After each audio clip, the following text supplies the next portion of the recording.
अस्सलाम वालेकुम वरहमतुल्लाहि वबरकातुहू। दोस्तों, वर्क बोर्ड से रिलेटेड आज क्वेश्चन पेपर में का पैटर्न डिस्कस करेंगे हम लोग आज। तो मतलब क्वेश्चन किस तरह पूछे जाएंगे उस पर बात करनी है। देखो, इससे पहले वर्क बोर्ड ने कभी महाराष्ट्र वर्क बोर्ड ने कभी एग्ज़ाम नहीं लिए। वो इससे पहले नोटिफिकेशन देता था और एग्ज़ाम इंटरव्यू लेकर ही सिलेक्शन हो जाते थे। बट इस बार एग्ज़ाम लेने वाले हैं और ऑनलाइन रहेंगे, ये भी क्लियर हो चुका है। और साथ साथ ये भी मैं आपको बता दूं कि IBPS जो कंपनी है वो एग्ज़ाम कंडक्ट करने वाली है। तो जो क्वेश्चन पेपर का जो पैटर्न रहेगा वो IBPS के अकॉर्डिंग ही रहेगा, सब पूछने वाला है। तो IBPS का क्या अप्रोच है और कैसे क्वेश्चन पूछे जाते हैं, आपको क्या पढ़ना है, कैसा करना है, कुछ चीज़ें समझा देता हूँ मैं।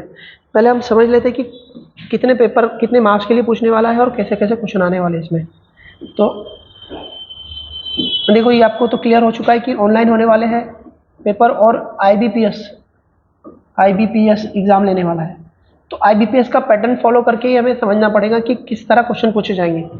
यहाँ पर आपको पूछ रहा है कि देखो, टोटल 100 क्वेश्चन पूछे जाएंगे आपको और टोटल मार्क्स रहेंगे 200। अब इसमें मार्क्स डिस्ट्रीब्यूशन कैसा रहेगा? पहले 10 क्वेश्चन पूछेगा। पहले पूछेगा मराठी ग्रामर पर, मराठी व्याकरण पर 10 क्वेश्चन पूछेगा और इसके टोटल मार्क्स रहेंगे 20। उसके बाद में इंग्लिश ग्रामर रहेगा आपका। इंग्लिश ग्रामर पे 10 क्वेश्चन पूछेगा, उसके टोटल मार्क्स रहेंगे 20 मार्क्स। उसके बाद में उर्दू का ग्रामर पूछेगा या व्याकरण पूछेगा, उस पर 10 क्वेश्चन रहेंगे और टोटल मार्क्स रहेंगे 20। तो आपके 60 मार्क्स तो लैंग्वेज पे आ जाने वाले हैं। या फिर 30 क्वेश्चन, अब बच्चे आपके 70 क्वेश्चन। तो यहाँ पर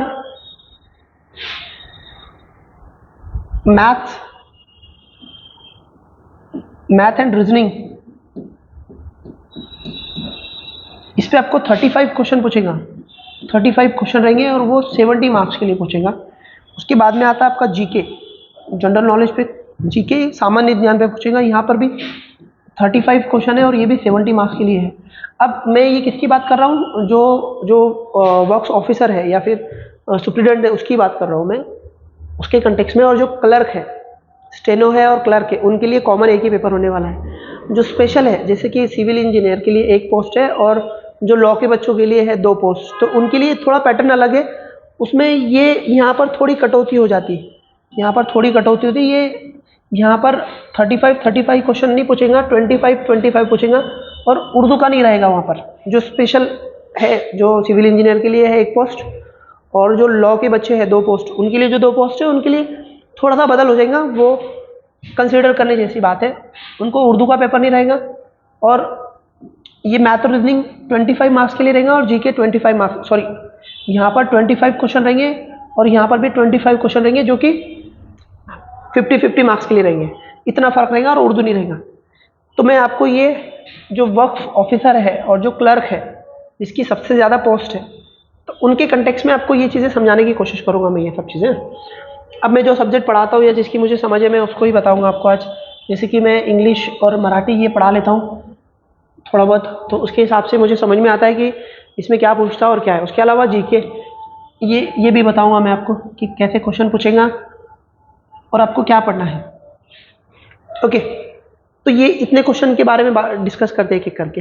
अब इसको समझने के लिए हमको IBPS का पैटर्न समझना पड़ेगा। अब IBPS क्या पूछता है, तो वो आपके सामने ये है। IBPS इन सब सारे सवालों पे, इन सारे टॉपिक्स पे क्वेश्चन पूछता है मराठी में। अब प्रॉब्लम ये है कि वो ज़्यादा वेटेज रहता, मतलब ज़्यादा मार्क्स ले रहता, तो इसलिए ये सारे सब कवर हो जाते हैं उसमें। बट हमें पूछेंगे 10 क्वेश्चन, तो 10 क्वेश्चन के लिए इतने सारे टॉपिक मुझे नहीं लगता पूछेगा।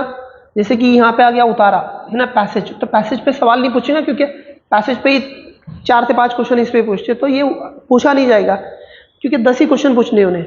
तो वो ज़्यादा जोर क्या देगा इन सब चीज़ों पर। अब इनमें से भी कौन से जो है, मतलब यूजुअली हमेशा पूछते रहता है, तो कौन कौन से टॉपिक है मैं आपको समझाता हूँ प्रायोरिटी के अकॉर्डिंग। तो सबसे इंपॉर्टेंट अगर कुछ है तो आपको पहले सबसे इंपॉर्टेंट रहेगा ये वाले, जो मैं ब्लू लाइन में ड्रॉ कर रहा हूँ इसको, ये वाले समानार्थी विरुद्धार्थी शब्द, जिसको सिनोनिम्स और एंटोनिम्स पूछते हैं, बोला जाता है इंग्लिश में। समानार्थी शब्द और विरुद्धार्थी शब्द, सबसे ज़्यादा सवाल इस पर पूछेगा। और उसके बाद में पूछेगा आपको कार्ड, कार्ड, इस पे भी सवाल पूछेगा। यहाँ पर बहुत सिंपल क्वेश्चन पूछे जाते हैं मराठी के, बहुत सिंपल। मराठी मीडियम के बच्चों को तो पढ़ने की भी जरूरत नहीं होती, इतने सिंपल होते हैं। बट हमें देखना पड़ेगा, हम उर्दू मीडियम के बच्चे हैं तो हमें देखना पड़ेगा, पढ़ना पड़ेगा, इसको समझना पड़ेगा, क्योंकि थोड़ी थोड़ी काना मात्रा के सवाल होते हैं, बहुत ईजी रहते हैं, आपको एक बार पढ़ने में आसानी से समझ में आ जाएंगे, कोई दिक्कत नहीं। ठीक है, उसके बाद में आपको पूछेगा सबसे ज़्यादा सवाल ये वाला। तो ये जो मैं आपको ब्लू लाइन से ड्रॉ कर रहा हूँ ना, ये मोस्ट इंपॉर्टेंट है, ये करना ही है आपको, इसको आप अवॉइड नहीं कर सकते। तो ये टॉपिक बहुत ज़रूरी है। इसके अलावा और कौन से टॉपिक है ज़रूरी, तो टॉपिक रहेंगे आपके इसके अलावा लिंग, वचन, प्रयोग, समास, वाक्य के प्रकार, शब्दांश, जाति, ध्वनि और वाक् प्रचार। ये मतलब ये आप समझ लो, ये भी आपके लिए ज़रूरी है, इतने टॉपिक्स। तो ये बहुत ज़रूरी है, ये करने ही है आपको पूछेगा ही इस पे से प्रायोरिटी बेस पर। अब सेकंड प्रायोरिटी में आते ये वाले, सेकंड प्रायोरिटी में कौन सा आते हैं, ये अपने जो पिंक में बना रहा हूँ, आपको ये लिंग वचन करना है, शब्दांश, वाक्यांश प्रकार और शब्दांश जाति, ये कर लेना है, ये करना पड़ेगा आपको। ठीक है, अब इसके अलावा जो बाकी है, हो सकता है इस पर पूछेगा भी आपको सवाल, बट ये उर्दू मीडियम के लिए टफ जाता है पढ़ने में, थोड़ा मुश्किल जाता, तो आप इनकी प्रायोरिटी लास्ट में रखना। अगर आपको टाइम है और आपको पढ़ सकते तो इस पे पढ़ना। तो ये मैं कुछ अलग कलर के कलर पेन से किसे ड्रॉ करूँगा, ये वाले, ये तो आपको पढ़ना ही नहीं है, इसको छोड़ दो। इसमें से भी पढ़ेंगे तो संधि और प्रयोग, तो संधि पे सवाल पूछेंगे आपको, संधि ये बहुत इंपॉर्टेंट है, और प्रयोग भी पूछ सकता, तो ये प्रायोरिटी में होना चाहिए आपके। समाज पे बहुत रेयरली पूछेगा, तो इसको तो छोड़ ही देना। अलंकारिक शब्द और अलंकार एक ही है, तो ये इतना इंपॉर्टेंट नहीं हो जाता इसमें, ये भी नहीं पूछेंगे आपको, और ये नहीं पूछेंगे क्योंकि ये बाकी कवर कर लेगा। तो प्रायोरिटी के अकॉर्डिंग मैंने आपको बता दिया है कि कौन से बहुत ज़रूरी है पढ़ने। ठीक है, तो इसके लिए आप किताब कहाँ से पढ़ना, कैसा पढ़ना, तो देखो ये आपको मराठी में इसकी किताब IBPS पैटर्न के हिसाब से, अब देखो IBPS का, IBPS है ना जो, तो सिर्फ महाराष्ट्र के लिए एग्जाम कंडक्ट करता, वैसा नहीं है। ये बहुत बड़ी प्रोमिनेंट एक कंपनी है जो ये पूरे सेंट्रल गवर्नमेंट के जो बैंकिंग है, सारे नेशनलाइज बैंकिंग, तो इनके सारे एग्जाम यही कंडक्ट करता है। तो आपको इसका पैटर्न फॉलो करना है कि नहीं, आपको फॉलो करना है कि IBPS ने जो महाराष्ट्र में जो क्वेश्चन मतलब महाराष्ट्र गवर्नमेंट के अंडर में जो भी डिपार्टमेंट आते हैं, तो उनके जो एग्जाम लिया था वो, अब वो क्या करता है, क्लास 3 और क्लास 3rd और क्लास 4th लेवल के एग्जाम कंडक्ट करता है। कौन, IBPS और TCS।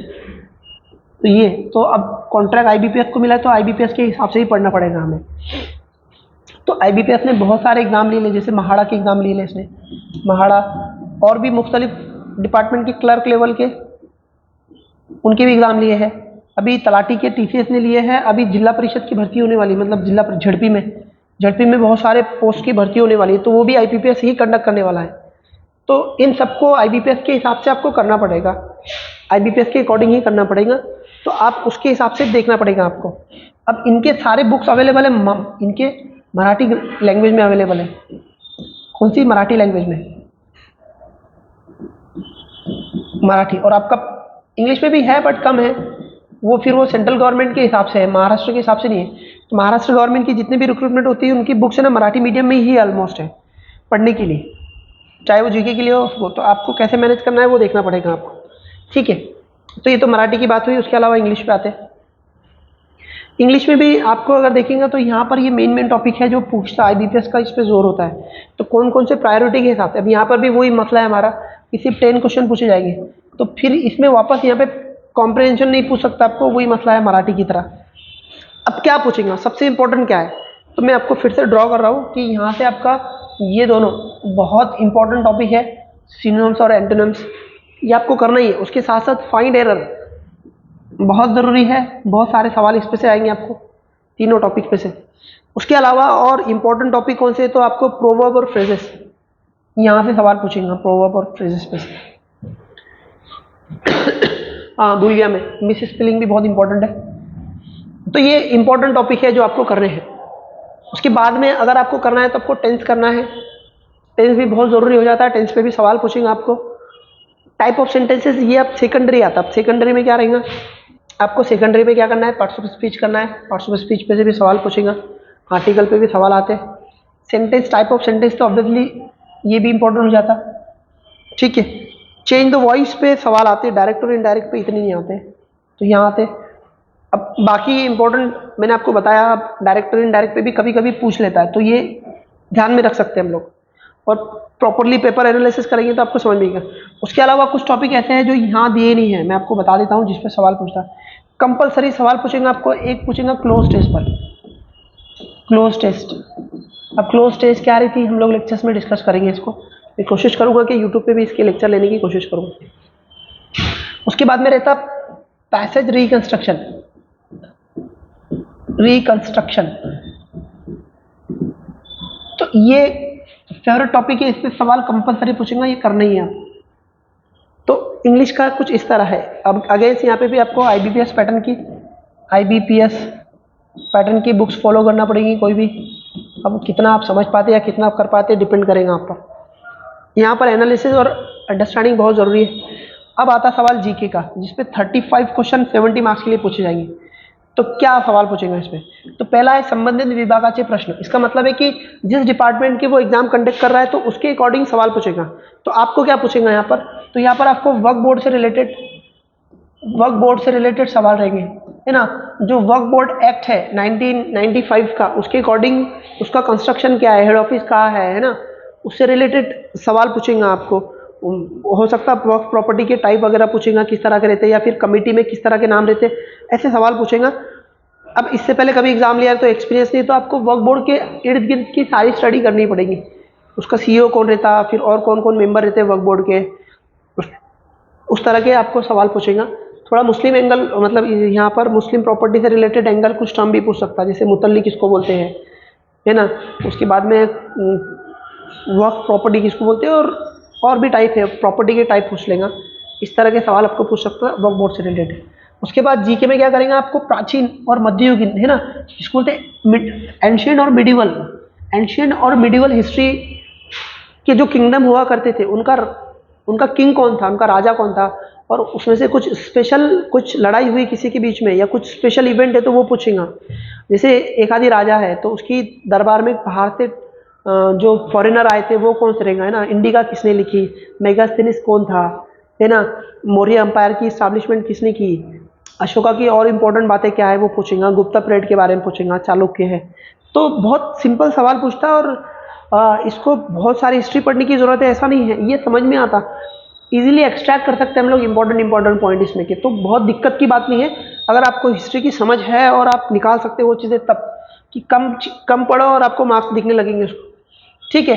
तो ये उनके बारे में पूछेगा। उसके बाद में जो हमारी फ्रीडम मूवमेंट थी उसमें जो सशक्त क्रांति चळवळ, मतलब जो रिवोल्यूशनरी टेररिज्म का काम करने वाले थे, तो वो जैसे भगत सिंह हो गया, सुखदेव, राजगुरु, चंद्रशेखर आजाद, या फिर जो अनुशीलन समिति के जो मेंबर्स थे वो जिस तरह करते थे ना, रास बिहारी बोस हो गया, उनके जो काम है उन पे सवाल पूछेंगे आपको। महात्मा गांधी ने जितने भी मूवमेंट की है वो उन पे सवाल पूछेंगे, है ना। नॉन कोऑपरेटिव मूवमेंट होगी, उसके बाद में सिविल डिसओबीडेंट मूवमेंट होगी, है ना, चले जाओ मूवमेंट होगी। तो ये सब गांधी जी से रिलेटेड जितने भी इंपॉर्टेंट मूवमेंट, आप पूरा गांधी जी का हिस्ट्री नहीं पढ़ना है, मेन मुख्य उनके मूवमेंट पढ़ने हैं। उसके बाद में समाज सुधारक के बारे में पूछेंगे, और इसमें शायद मुस्लिम समाज सुधारक पे ज़्यादा जोर देंगे, ठीक है। यहाँ पे आपको सवाल मिलेंगे ज़्यादातर। तो ये हिस्ट्री से रिलेटेड हो गया। उसके बाद में ये दोनों ना करंट अफेयर से लेगा। यहाँ पर अभी हाल ही के दौर में जो इम्पोर्टेंट पर्सन थे, हो सकता है उनका इंतकाल हो गया या फिर कुछ स्पेशल इवेंट हुई, तो उनके बारे में पूछेंगा। और हाल ही के दौर के जो किताबें हैं, जो इम्पोर्टेंट बुक्स है, उन पे भी सवाल पूछेंगा। या फिर अभी करंट में हमारे जो कॉन्स्टिट्यूशनल पोस्ट है, जैसे प्रेसिडेंट कौन है इंडिया का, वाइस प्रेसिडेंट कौन है, राज्यसभा का चेयरमैन कौन है, लोकसभा का स्पीकर कौन है, चीफ जस्टिस ऑफ इंडिया कौन है, ऐसे करंट अफेयर के सवाल आपको देखने को मिलेंगे ये कैटेगरी में, ठीक है। उसके बाद में अगला है आपका हमारे जो जितने स्टेट्स है ना, स्टेट्स है हमारे जितने, तो उनके फेस्टिवल कौन कौन से हैं, गिने चुने फेस्टिवल्स वो पूछेगा। और उनके डांस फॉर्म कौन कौन से वो पूछेगा आपसे, डांस फॉर्म, ठीक है। डांस फॉर्म पे भी आपको सवाल पूछे जाएंगे। कैपिटल भी पूछेगा, स्टेट्स की कैपिटल पे सवाल पूछ लेगा कभी कभी। और स्पेशली नॉर्थ ईस्ट के जो स्टेट है वहाँ पर ज़्यादातर सवाल पूछते रहता है, ठीक है। करंट अफेयर की बात करें तो स्पोर्ट्स में भी सवाल पूछेगा। और अभी जो अवार्ड्स दिए जाते हैं, हाल ही में अवार्ड्स जो दिए जाएंगे अभी करंट में, तो वो अवार्ड्स के ऊपर भी सवाल पूछेगा। जैसे भारत रत्न क्या है ना, उसकी शुरुआत कब हुई थी, पद्म विभूषण क्या है, या फिर साहित्य अकादमी के पुरस्कार है उसके बारे में पूछेगा, अलग अलग पुरस्कार दिए जाते हैं उसके बारे में पूछेगा।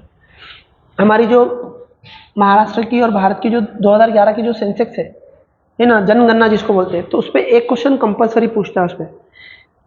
ये पूछेगा नहीं आपको, क्योंकि जो डिस्ट्रिक्ट डिपार्टमेंट के हिसाब से सवाल पूछता है ना, भारत के और महाराष्ट्र के नेशनल पार्क्स और वाइल्ड लाइफ सेंचुरी है ना, ज़्यादातर नेशनल पार्क्स पे सवाल पूछता है कि कौन सा नेशनल पार्क्स कहाँ है। महाराष्ट्र के 6 है, आपको पूरे के पूरे याद करना पड़ेगा। उसके साथ साथ महाराष्ट्र के और भारत की जो प्रमुख जो मेन रिवर है उन पे सवाल पूछेंगे आपको, ठीक है।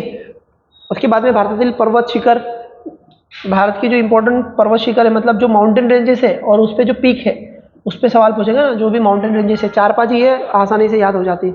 महाराष्ट्रातील भारतातील वारसा स्थळ है ना, जो हमारे यूनेस्को रिजर्व जो लोकेशन है उनके बारे में पूछेगा, है ना। जो ये है अपने हिल स्टेशन है उस पर पूछेगा, केव्स है महाराष्ट्र में उस पर सवाल पूछ लेंगे आपको। मूलभूत हक, कुछ पॉलिटिकल एंगल दे देगा ये वाला। फंडामेंटल राइट्स क्या है, डायरेक्टिव प्रिंसिपल क्या है, हमारा प्रेसिडेंट के बारे में पूछ लेगा, वाइस प्रेसिडेंट के पास पूछ लेगा, प्रधानमंत्री, विधानसभा, विधान परिषद, तो ये पॉलिटिकल टच भी देगा थोड़ा, आपके सामने ही है। तो इतना कुछ पूछेगा जीके पे, आपको इतना कुछ तैयार करना पड़ेगा आपकी स्टडी। और इसको बेहतर समझना है तो क्या करो, क्वेश्चन पेपर एनालिसिस करो। अब इनके लिए किताबें क्या पढ़नी है, तो किताबें आपको पेपर एनालिसिस करके पढ़ना पड़ेगा।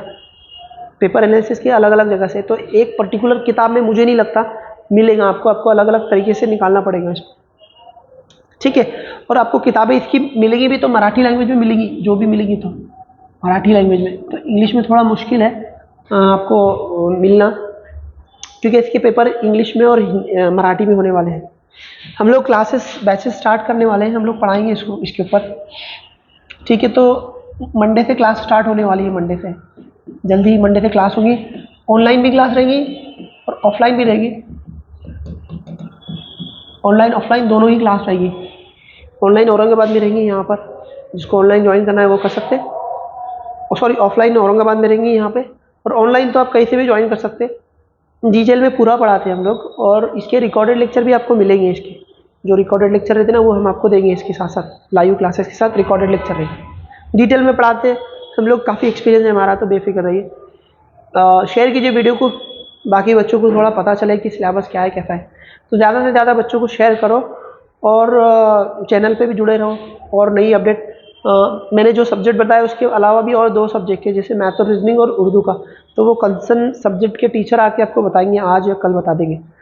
तो चैनल के साथ बड़े रहिए, और बाकी जो बच्चे हैं उन तक भी ये सब चीज़ें पहुँचाने की कोशिश कीजिए। जल्दी अगले वीडियो में मिलेंगे, तब तक इजाज़त दो, अल्लाह हाफिज़, बाय बाय।